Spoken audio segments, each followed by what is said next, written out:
take a seat. We're going to start in a minute. Just sit anywhere you feel like. So first of all, welcome, and thank you for joining us for the Climate Justice Workshop with Raki Ap. So I'm very quickly going to introduce the organization that is behind this event. So today is us, Center of Sustainability, and Generale together that organize this event. So we are part of a research center between Leiden, TU Delft, and Erasmus universities. We organize many events, but what the research center really aims to is to bring students from different perspectives together to talk about topics like today, climate justice and influence change for the sustainable transition. And one part of what the research center is busy with at the moment is those interdisciplinary thesis labs. So we have one on aerospace, one on circular cities, hospital, and another one on agriculture. So you're still open to apply until the 23rd of October. So yeah. So this is, if you want more information, you can just scan the QR code, and this is the Studium Generale QR code that creates very nice events around sustainability as well. But without further ado, I will give the word to Audrey that will introduce you to our speaker today. Thank you, Anouk. Yes, so thank you all for coming today. And we're really excited to have a workshop on climate justice. And as for the schedule, the first 30 minutes, we'll have a presentation from Raki Ap, our wonderful speaker today. Then we'll have a question and answer session.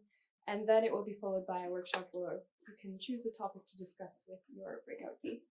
So Raki Ap is at the forefront of the decolonialism, antiracism, and climate justice movements. And he is one of the leading members of the Free West Papua campaign. So we're really, really excited to have him here. And without further ado, I will hand it over to him. Awesome. Thank you so much, Anouk and Audrey, for organizing this event and inviting me to give this opportunity to share you some other and new perspectives, perhaps. But of course, also you for participating in this. Otherwise, it can't be a success. So the plan is to share you more insights and regarding indigenous perspectives on climate change, and basically to make you for 1.5 hours feel how it is to be an indigenous West Papuan or another indigenous person somewhere on this planet. And before I jump into the journey we're going to make together, I'm always curious how far the audience is or was familiar without having read an article or Googled me somewhere that you've heard about West Papua. So before you have read any article or seen a video from me, who of you was familiar with West Papua? Can I see hands? Look around you. Who of you are Dutch citizens or students? Can I see hands? Have a look. Who of you knew that West Papua was a former Dutch colony? Can I see hands? Who of you have heard about the so-called indigenous perspectives on climate change? Welcome. Can I see hands? Okay, more than half. This is interesting because this is an indication. Just keep that in mind. And now we're gonna start the journey. Next slide, please.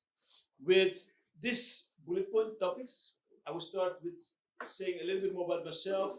Some slides that I've hijacked from a scientist, which we give a lecture several weeks ago. So scientific facts, the layers of injustices, which will come through this video showcase West Papua, and the connection between West Papua and the climate and biodiversity crisis, a just energy transition or eco-colonialism, how to become a good ancestor is the most important part. Then we have a break Q&A and a workshop where I hopefully can show you how we all can become a superhero. Next slide, please. So a little about me. I fled West Papua, which is the western half of the island of New Guinea, right above Australia, 4 months before the Indonesian military assassinated my father. After that, I fled to the Netherlands. I grew up here as a Dutch citizen and joined the Netherlands Air Force because that was the best way for me to travel the world without paying anything. And at the point that I realized that behind this military institution there are some, problematic political dynamics, that was the moment that transformed me into the all-round activist I became today: a human rights, indigenous climate activist, and the political activist. Next slide, please. So this are some slides that I will go through very quickly. The carbon emissions collected by scientists from the last, 50 or 100 years. We can see the US responsible for 40%, EU for 29%, and the rest of Europe for 13%, and the global south for 10%. Just look at responsibility. Next slide. And this is another graphic that shows the historical timeline between several countries, and once again the US leading. The Netherlands in orange, also the historical timeline going back to the 1800s, and also very high if you look at the emissions per capita, even higher than China, which started very late in the timeline, and also understanding that the consumption that they, or the products that they made, are mostly for European countries, Europe and other places in the world. So having that in mind. And then this text, which you can read, that other results of the climate crisis also problematic. Next slide, please. And this was an interesting map that you can see here. If you change the world map in those who committed to carbon emissions to the global south, and the mortality is more in the global south. Next slide, please. And we can see clear examples that those who contributed the least are being hit the hardest. You can see in Pakistan at the moment, but also small island states in the region where I come from, that they're sinking already below sea level, or how they've contributed almost nothing. Next slide, please. And the ambition from the Dutch government and Europe and America, of course, that we support. We have to do a green energy transition. Next slide. But who's going to pay the price for the energy transition? And that's something that I'm gonna bring all together in my story. All right. So this is the place I come from, West Papua. As you can see, it's the western half of the island of New Guinea. Ethnically, culturally, we clearly belong to the rest of the Pacific area, and that's basically where we feel very connected to. Next slide, please. So these pictures show there is a certain connection between West Papua and the Netherlands, but I can tell you that it's been wiped out of the Dutch history books. Even Dutch history teachers were overwhelmed when I gave this presentation. It's that problematic. Next slide. So what happened? As former military servant, I know and haven't seen another flag than the Dutch being hoisted on a submarine, an airplane, or whatever aircraft. And as you can see here, in the early 60s, it was a Dutch submarine which hoisted the West Papuan flag, and airplanes on my island Biak in West Papua, which the tails were painted with the Morningstar flag. This is very unique in the Dutch historical context, even in every other armed services. This shows there was a unique bond. So what was that unique bond? Next slide, please. So this is a short timeline with the most important dates. From 1900, I just picked that time because further than that, it stays the same. From 1900 to the independence of Indonesia, West Papua was just part of the Dutch East Indies, the Indonesia we know today. Until the independence of Indonesia, 1945, 1949, West Papua got a different name and status. It was the Netherlands, New Guinea. And the Dutch prepared the West Papuans in the UN decolonization phase towards the right of self-determination. So the picture right, you can see the former Queen, Juliana, welcome, with the first administration, which the Dutch, launched, the New Guinea Council. And here you can see the official installation of the Morningstar flag, all in preparation towards the independence. But it all happened in the early 60s. In 1962, the sovereignty of West Papua was handed over by the Netherlands to Indonesia at the headquarters of the United Nations, without any consultation of any indigenous people, nor the just launched New Guinea Council, the first administration. Our future was sold without any approval. Next slide, please. And that's where the misery started. So first freedom was promised, but we got a new colonizer instead of the Netherlands, which was Indonesia. And as you can see, these are color pictures, human rights violations. Next slide. And it's getting worse and worse. Lynching, slavery kind of circumstances in a former Dutch colony happening today as well. Next slide. And the reports aren't lying. This is from Amnesty International from 2018. And the title basically says everything. Don't bother, just let them die. Killing with impunity in West Papua. And the other report, the neglected genocide, what we're talking about. And I will tell you more about that later. Next slide, please. This is one of the resources in West Papua, the world's largest gold mine, the second largest copper mine, and the single largest taxpayer to the Indonesian government. How you read articles that West Papuans are poor, we are basically feeding the 200 million Indonesians with our resources. Next slide, please. The slide before here, this was also that BP is active in West Papua with a enormous LNG project.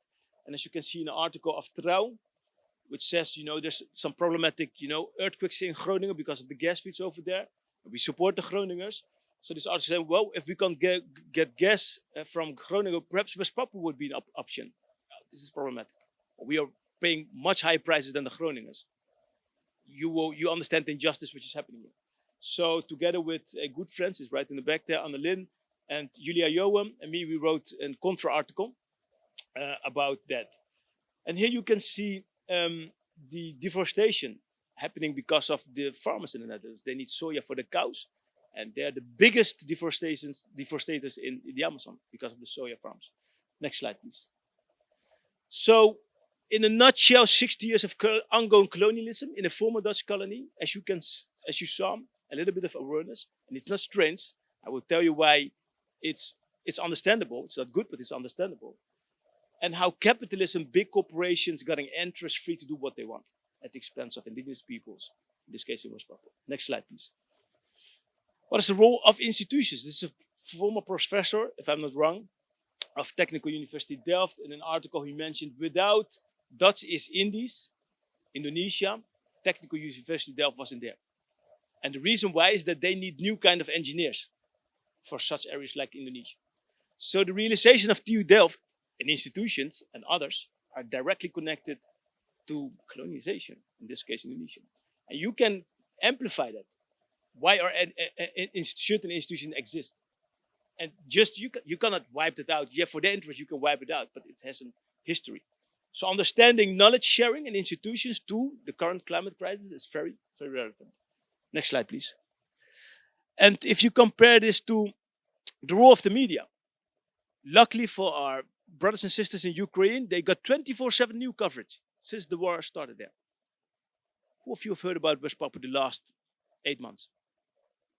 These are choices made. In a former Dutch colony, you saw the relationship both countries share. We have more relationship with West Papua from a Dutch perspective than with Ukraine. How? The choices are different. Also with the farmers. They got immense pressure even to this week. But they're the biggest deforestation in the Amazon. And how they fight for their culture, which I understand, family traditions. People are dying in the Amazon, indigenous people, because their lands are being destroyed and they want to protect it, because Dutch cows has to be fed with soy. Where's that narrative? So these are choices by institutions. Next slide, please. That's where we come in, because we have seen a deadly silence in the world, and especially in the Netherlands as former colonizer, while they are talking with The Hague as international capital of peace and justice, being silent where their first responsibility should start. So that's where we come in to educate the world. Next slide, please. Yes, I have to keep up to 30 minutes. That's why I talk very quick, so we have a good context for the Q&A. So now the connection between colonialism in West Papua, the role of institutions, and the climate and biodiversity crisis. Next slide, please. This is an article of Wageningen University, the #1 green education hub in the world, right? That's how they profile themselves. Awesome. So they wrote, deforestation in the world's largest tropical island, what does the future hold? Well, indeed, what does the future hold if such an institution is overwhelmed by my presentation 2 years ago? How is it possible that such a prominent institution is overwhelmed? Well, this is an institution which educates future policymakers on ecosystem restoration, forest protection, biodiversity, and so on and so on. You should be educating me, right?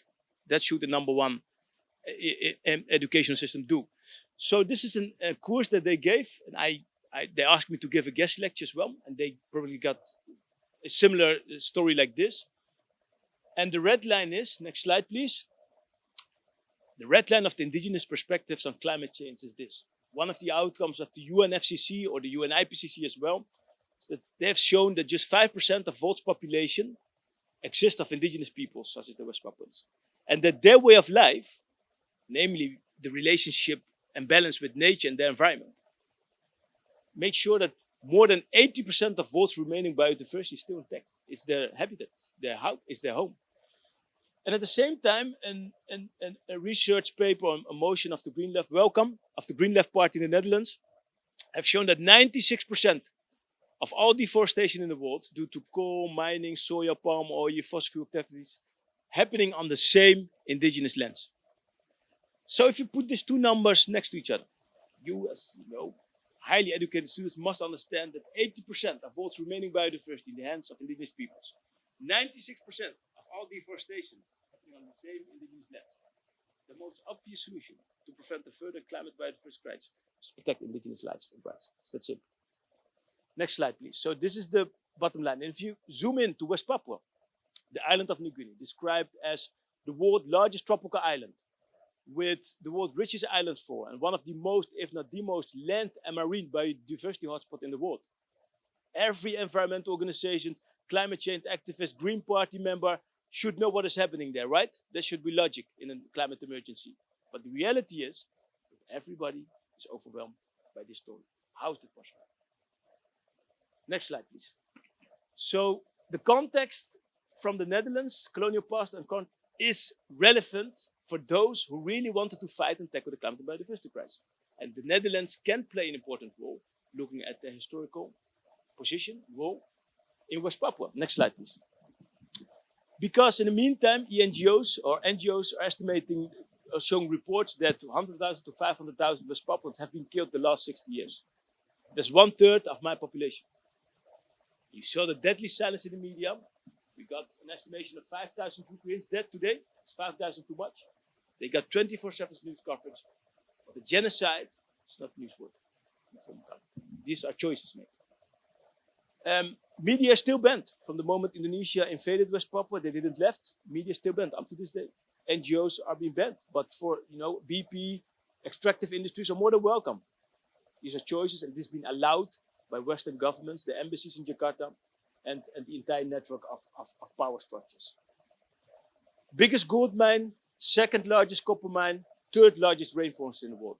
It's a frontline area if you want to tackle the climate crisis. Next slide, please. And this is the reflection we ask environmental organizations to make. Yes, we love the orangutan. We must preserve them, protect them. But what about the 500,000 indigenous peoples killed in Indonesia? Are we less worth than an orangutan? This is what we asked them. I said, you are part of the problem because your stories and narrative and policies created is part of this climate and biodiversity crisis. That's what we said, Greenpeace, Milieu Defense, and other NGOs. Forcing them to change the narrative and positions with all the assets they have. Next slide, please. Because the science is saying that if we cared and protected the indigenous lives and campaigned for their land and rights, this forest and trees were still there. The biodiversity was forest. That's it. So we make the wrong policies, we make the wrong strategies, campaigns, and stop. Next slide, please. And this is what we have to reflect on. As global north, well-educated, civilized societies. From the 3.6 billion years of life that Earth exists to less than 10 years, I believe science, I think you do, less than 10 years to prevent irreversible destruction of Earth's ecosystems. What does development and innovations mean in this context? We must reflect them as human beings. Next slide, please. And I was asked to give a pitch during the climate train to Glasgow regarding a sustainable travel for all. And I mentioned them there. We have the system capitalism, which caused this climate crisis, right? Carbon emissions, the way we live, consume, use energy. And then we think as solution, we got only an energy transition. While in this system, we don't produce any use of energy or resources. And the new system decided we got energy transition, which costs more energy. Building an electric car costs more energy than building a normal car. And we need resources there as well. So it's a double up of energy use and resources, which are not coming from Amsterdam, London, but once again from places like West Papua. And there's an article from NOS showing that in 2021 there was a record of carbon emission. And at the same time, in 2001, we used the most green energy. How is it possible? Exactly this explanation, that we can't have you know, solutions without degrowth in our use. This is double up energy use, double up resources. So this is the fake solutions from our point of view, and it's built, it's underlined by science, that we must bring forward and talk about this perspective. Next slide, please. And if you look at this slide, that the Green Deal of Europe, which is needed because we want to get off of Russian gas, but it will need an immense double up of resources. And one of those top 3 minerals is nickel. Guess who is the world's largest exporter of nickel at this moment? Indonesia. One of its largest mines, which I've heard from Annelien, I will tell you later about it because she did her master thesis about it, is in West Papua, one of the most biodiverse hotspots. Next slide, please. And that's what Nature.com is also describing. The renewable energy production will accelerate mining threats and biodiversity. And we are seeing everything in West Papua coming there. Next slide, please. That's why we were in Glasgow, launching our Green State Vision, which is an indigenous-led vision regarding how we have managed our forest and biodiversity for thousands of years. These are the wisdom keepers and the norms and values that we miss here. From grade 1 up to university, we got science, we got education, but we miss the values about the contact between human beings and environment. That's exactly what we have transformed in a policy and a vision that must be institutionalized. And we offer the world a true solution. When we govern our own country, we will lead the world really with true solutions out of this climate crisis. Next slide, please. And this was some articles in Glasgow. Next slide. We got in Green State together with Greta Thunberg on stage, pitching about indigenous perspective and the climate crisis and our Green State vision. Next slide, please. So in a nutshell, colonialism, capitalism, showcase West Papua and the connection between what is happening in West Papua and the climate and biodiversity crisis and the energy transition which is happening here. Problematic gaps, which we are not talking about. We aren't hearing on TV, nor in politics. But there is a momentum because we have seen how I, together with fellow activists and students and teachers, can create a beacon of hope by being a good ancestor or ally to share this perspective. Next slide. And the momentum is growing because since 2-3 years, the climate change movement, I think the entire climate change movement who signed this manifest of Extinction Rebellion Netherlands, saying there can't be climate justice or climate solution without centering indigenous peoples and perspective in decision-making process. So that's a good sign. Are we there yet? Of course not, because we are not in power, it's not being implemented. But at least we got a momentum within the movement in the Netherlands. Next slide, please. And more institutions such as Greenpeace, we force them to take a different stance. Milieudefensie, inviting us to give lectures for the members, the donators, why the stories and policies must change. Museums like Stedelijk Museum, next slide, and universities and more institutions are hearing this narrative just since 2 years, not because I have millions of dollars and I own media business, because I find friends who find the courage to create space like this and share this perspective. That's where the change begins. Next slide, please. And this is the master student, she's right in the back. She's gonna support me with the workshop as well to give me some new insights. She just graduated here at Technical University of Delft on study industrial ecology, and with an 8.5 with her research on, as you can see, colonial justice related to nickel mining in West Papua. Shout out. And this is an example of how you can become a good ancestor, doing the good thing, but also an ally for our cause in this case. And there are many causes that the world is needed today. Next slide, please. And this is the network of changes that we've created the last 2 years, the movements in the Netherlands, but also globally. I just came back from New York at the United Nations General Assembly, lobbying with embassies, and behind the scenes. Next week I'm going to Germany, the Human Rights Film Festival. So the story is increasing. We need this kind of story. We need more allies. People need to hear the story. Next slide, please. And as you saw in the first slide, I think this is one of the most lost slides. The first slide, the Netherlands promised us freedom. It didn't come. We got a new colonizer instead. Welcome, welcome. Hi. So we got a new colonizer instead, which is Indonesia. So to protect the world's largest tropical island, to prevent corporations to do what they do, destroying our culture, our human lives, and the nature, we need to take back control. And we need to fulfill that promise, which belongs to us on international law. So protecting indigenous life, climate justice, is a tool that we use to promote our just cause. And that's what's happening right now. We have immense support. 84 countries are now demanding a United Nations human rights mission to West Papua, which is a big win because we don't have governments yet, like the Netherlands, who are supporting our case like they do in Ukraine now. The entire West is supporting them with weapons, arms, lobby money. We are doing it by our own. That's a difficult case. Is it impossible? Absolutely not. Apartheid has shown it. Ending of slavery. It's not because those in power gave it to them. It's because the slaves stand up. They fight. They organize themselves. And in West Papua, exactly the same thing is happening as we speak. The mobilization of the people. We got 1.8 million signatures collected 2 years ago, which is 70% of the population. On behalf, I am proud we can speak in. And they're demanding freedom. So we have a people who support this case. Next slide. And I entered here. The story of colonialism, capitalism, racism, the connection between the climate and biodiversity crisis, the energy crisis, but also the hope that from slavery to the end of apartheid to the freedom of East Timor to West Papua. Big things can never happen without ordinary citizens. I strongly believe that we will write history. And this is going to be a chapter, once again, where if you find the courage, you can be part of that. Thank you so much.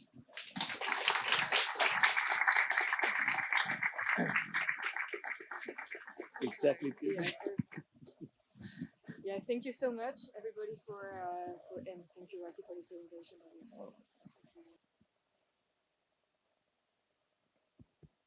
Hello, everyone. Are you ready to present? So I don't know if I think the easiest is that you appoint one person or two people. Sorry. Yeah, so if you appoint one or two person to present, and then we're gonna go quite quickly, an elevator speech, like 2 or 3 minutes. We're just gonna glue the posters on this whiteboard, and then yeah. So who wants to start?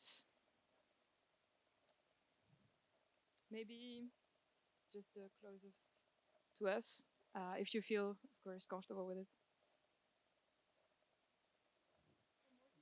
Yeah, we can go with 3 people if you don't feel comfortable doing it alone.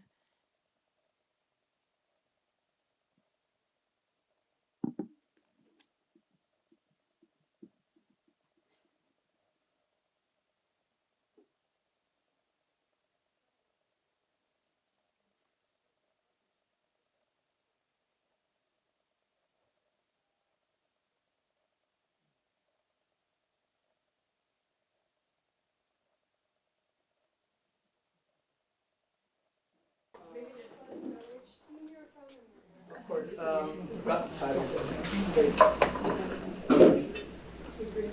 Yeah. So just to refresh, we have theme 1, which is the green transition. How could we transform the green transition into a just transition? How is the current framework of the green energy economic transition threatening social justice? What tensions are there between, for instance, renewable energy technologies and climate justice? What can be done to ensure the green justice is a just transition? So, like to start with like the whole discussion, I reference a quote that is frequently cited in sustainability literature, in the sense that Antonio Gutierrez from the UN frequently cites that we need to change the very definition of success. A lot of countries just see GDP, they see it as an empirical measure, and then that's it. We're done for the day. So that's one thing that we wanted to start with. How do we measure success, and how can we change this measure of success for the good? A lot of the things we needed to unpack, what constitutes as just, what constitutes as a, like, who are we even like curating this transition for? Are we curating it because global north societies tended to be way more overexploitative, or are we trying to also integrate indigenous voices into the discussion? And right now we kind of like also brainstormed like maybe that measure could be the SDGs. That was the baseline. maybe that measure could be that how many, for example, indigenous communities are involved in conversation panels. And Amreen right here is also going to introduce like another perspective in the sense that we were always just talking about kind of like the big players, the big polluters. But Amreen rightfully said that, but what about the little guys, the little voices? Yeah, so we were discussing how could we transition the green transition into a just transition, but mainly from our group, first we were talking about the energy transition, like how can everyone be included in the energy transition. But we then also discussed, but who wants this energy transition, and for who is this energy transition? And if you look at those renewable energy technologies, for example, here at the TU Delft, those solutions that are made are implemented all over the world. But we here at the TU Delft don't learn a lot of times the local context. And if you look then at the energy transition itself all over the world, if you ask the local communities, what do you want? We were wondering like what kind of questions do we get then for just transition instead of how can we get our energy transition everywhere? And do we even want to have like a overbearing like organization that will monitor all of these things, or do we more likely than not want like kind of like regional corporations, like what was referenced before? Like your experiences as a person from West Papua it could be very similar to somebody that was from Suriname, even though you're in completely different like places on earth. So in sum, we do not have an answer, but we do know that the two main pillars that we need to take into account are accountability and justice. Who are we referring to? The institutions that we need to have, and kind of like this change of an Anthropocene mindset. The Anthropocene mindset in sum is basically like, why do we need to have like everything that's material like to be defined as success? Why can't we also have values, as you also very well mentioned in your presentation, values of biodiversity or values of indigenous communities?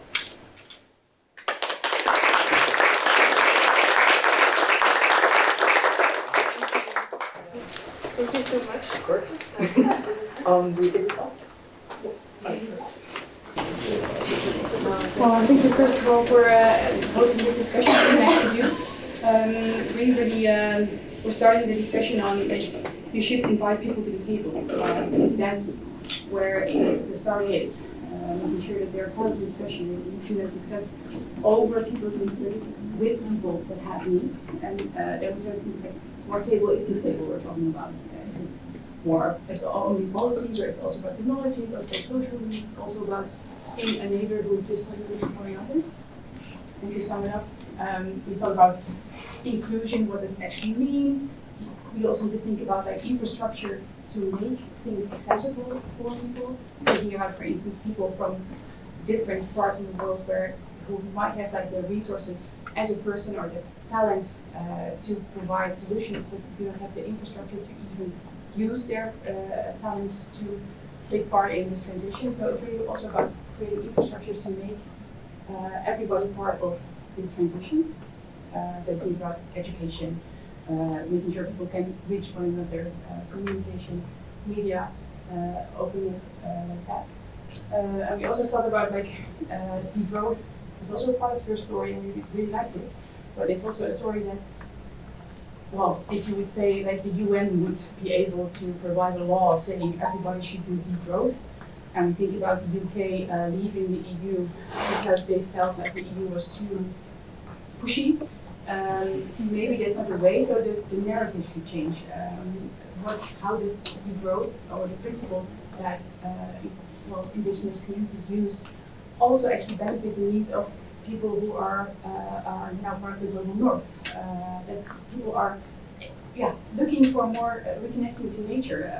They want that. They do not want this concrete city where they cannot even find silent space for themselves. So how can we also see that the story of degrowth services different needs of people in different parts of the world? So there could be multiple stories necessary for multiple contexts. And that also brought us to the story of the first question: how do we see this tension between the energy transition and the story you just told us. And then we discussed about the role of citizens.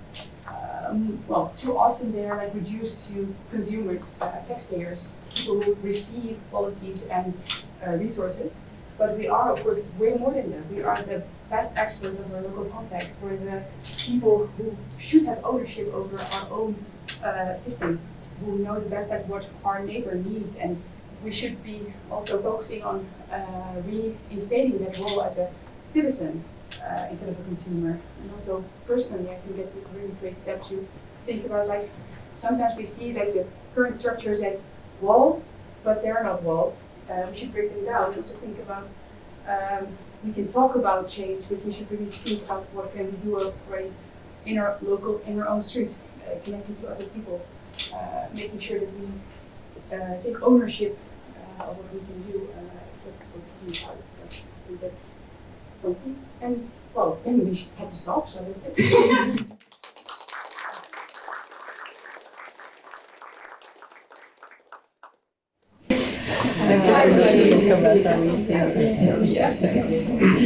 Hi everybody, so we also tackled green growth, and basically we started by trying to identify what are the current challenges that we are facing as a planet or as individuals. As you can see, we found that there's a very big loop of intersecting and interchallenging items. So some of the solutions that we thought of are new technologies, but what does it mean to implement new technologies, right? What tech can we do more with less? And again, when we look at the new technologies that are appearing now in the market, we also find that they have their own consequences and their own externalities, meaning mining of rare earth minerals, but also the fact that they are economically less viable to the people who need them the most, and who also happen to be the bigger majority of the population, whose voices we cannot hear. And when we do hear them, generally they do not have enough power to push forward their agendas, because they are in the same table as the previous group mentioned, and in the same table with bigger, larger, more powerful players who have very different agendas. So that actually pushed us to think about people. How can we make sure that, or how can we encourage people to change the way they think, to go from a survivalist, I just want to live better mindset, to a mindset where we try to think of the planet as a whole, think of how we can transition together and make that a priority rather than a luxury. And that triggered a whole other discussion about nature versus nurture. Can we really give up the things that we want? Can we transition as a human species from creating more because we can to consuming what we need, and using the rest of that to preserve what the earth has given us for millennia, basically. One other solution that we came up with is regulations. Can the people in power really implement things? So we went into a different discussion when it comes to this, because in the global north, regulations are more effective than, say, in the global south, where there's a lot of backdoors. So we really need to dig a little deeper into that. And one of the, we also talked about degrowth, whether it's possible, whether it's feasible economically, physically, but also from a human quality of life perspective. And we didn't really come to a conclusion on that. One thing, the last question that we ended up asking ourselves was, can we transition when we are producing less?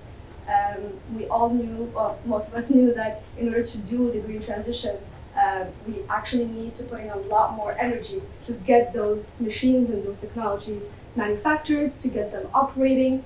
So basically we'd end up with a peak of non-renewables, but can we afford that peak before we go to the transition? That's where we ended, right?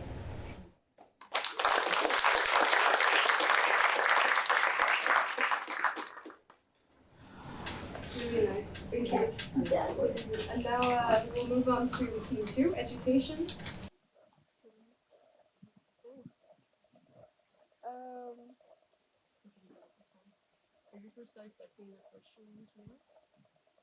Yeah. Okay. Okay, good. So we started talking about our experiences. We talked from a very experiential, personal note, our group. And we started on our experience with climate education ourselves, and we kind of came to the conclusion that as a group, and I think as an educational system, we have very, very, very little education on climate. And when this education is present, it is very often very Eurocentric, which has all kinds of implications for example, what we touched upon is how colonialism is severed from the climate debate through this Eurocentrism. And we started from that noticing of that lack, and that for ourselves also a kind of grief of, oh, we haven't learned about this. We're only learning about this when it's so late. And so many people are only learning about it when it's so late or not at all.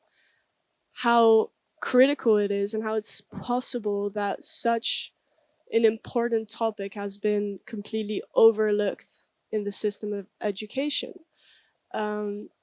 Then we went on to talk about this essentialism of education in the green transition that you've just been talking about. I don't know if you want to go on with the second question. Yeah, I think something that we mentioned that was very interesting. Knowledge in itself, we briefly touched upon this as well, that there's different forms of knowledge in education. We also kind of debunked the term education because, well, there's this general notion in society that the more you're educated, like, the better equipped you are to, well, meet these kind of challenges. But I disagreed there because of knowledge in itself. There's different ways to knowing, and these ways coexist. And the jump from knowledge to action then is something that is also different and not just limited to, well, if your knowledge comes from textbooks, you can also have knowledge that is inherent or indigenous. So we talked about that a bit as well. And essentially, something that also came up was this paradigm that we need within our education system. Like you mentioned as well, a lot of the knowledge that we have about climate change and then linked to colonialism, it isn't really discussed, and often it's like this politically charged topic, whereas it really isn't. Mm-hmm. It's just something, it's knowledge, it's not political, and yeah, we just mentioned this, we didn't really go into it much more, but we just had all these ideas basically, and in the end they all come together through education, because at the end of the day what we all kind of started with was that we believe that education really is the beginning, this baseline from which we can, well, enlarge this awareness. And since that is like the root of the problem, we were enthusiastic to brainstorm at least within this realm of education. But that's kind of where I don't know if there's something to add to that, but. We ended up with different ideas. I think we had one person in our group who was talking about different tactics of teaching that could engage people more. So you would have actually an interaction with different perspectives. You would have, from a young age, on different levels, confrontation with difficult elements of talking about climate, talking about eco-colonialism. And so also kind of, while understanding age and building up that knowledge, how through different institutions and different levels of institutions, we could also implement different levels of knowledge.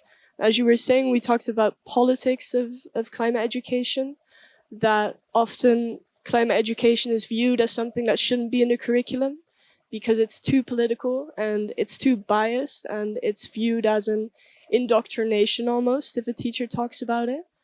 While even though climate education is also political in a sense, it is that fear of having a bias, of it being too political, while what we were saying, like there are facts that are way less backed than the climate stance, that are not, questioned as much as climate. Why are we scared of it? That should also be something we talk about in education, our fears and why we're scared of it as a society to talk about it.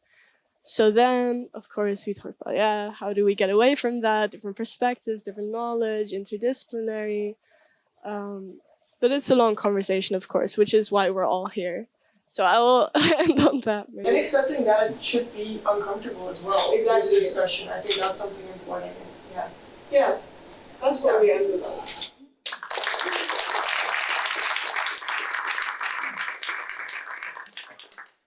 And we have our last group.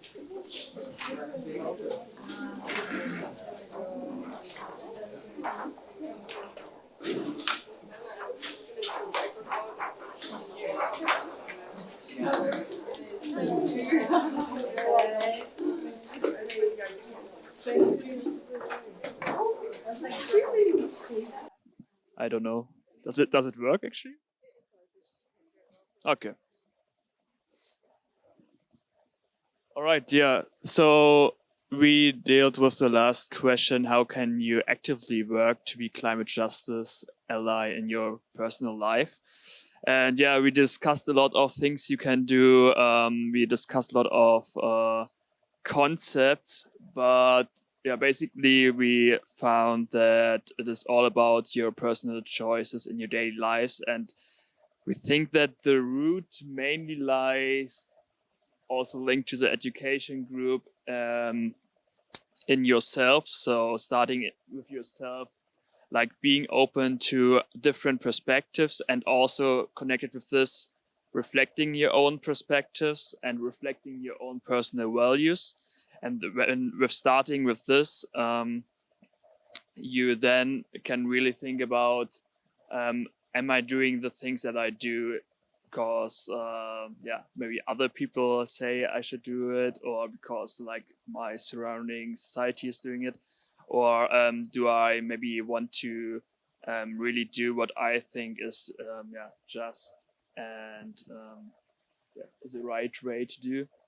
And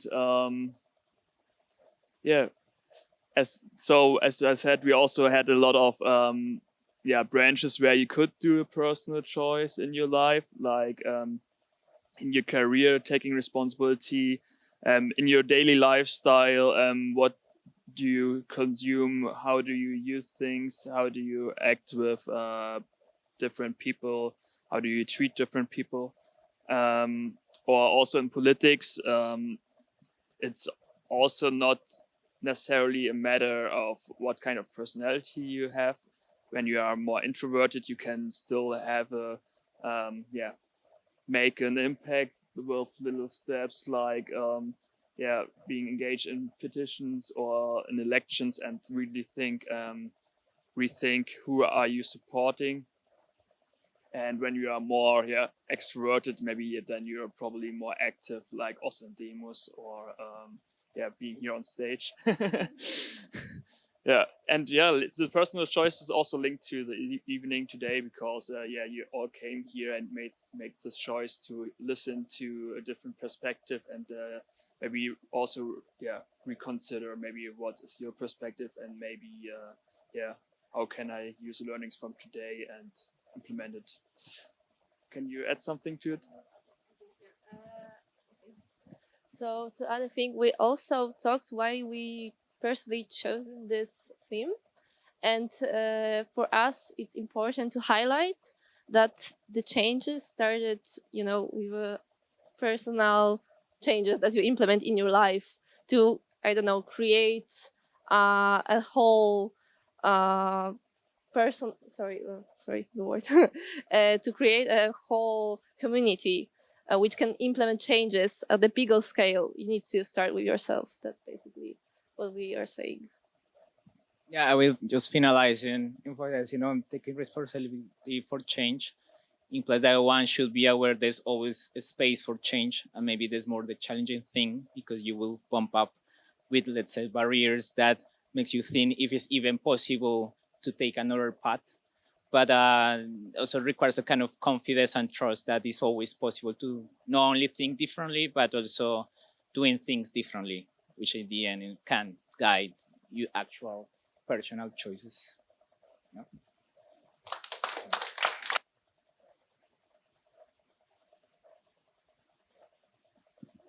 thank you so much to all the groups and all the people who came up. And by the way, part of the reason we are recording this is because there's an exhibition space in the front of the library, and we wanted to make your thoughts and reflections into some posters and to share it with the wider community here. So that will be coming up in November. Yeah, and we want to give one more big round of applause to our wonderful speaker, Raki. Thank you so much for coming.